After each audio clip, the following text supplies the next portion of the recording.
Yo, what is going on, guys? It's C-Brev bringing y'all another MLB The Show 19 card review. Today we're going to be going over 98 overall Andrew McCutchen Signature Series.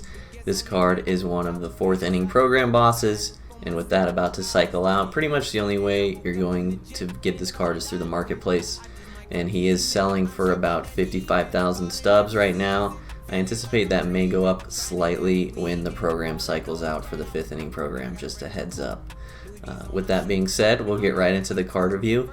This card is essentially jack of all trades but master of none. I found this card to be pretty average all across the board. He does not hit for a lot of power, which is kind of to be expected given his stats. His fielding, his speed, he does cover a lot of ground, but his arm strength can be a liability at times. I found specifically with balls in the gap that he picks up at the wall, the 74 arm strength on the relay throw really hurts and has turned some what would be doubles into triples had I had a stronger arm out there in center field. But with all that being said, for 55K, I don't think this card is bad at all. I just think that he's really average at everything. And if you don't have access to Willie Mays, or you're really looking for a right-handed outfielder or just an outfielder in general, this card is not a bad option by any means, especially because of the speed and the fielding he is actually viable as a starting outfielder, which cannot be said for a lot of the options that are around his price point. Maybe like a Justin Upton is a lot more of a liability because of his fielding and speed compared to this card.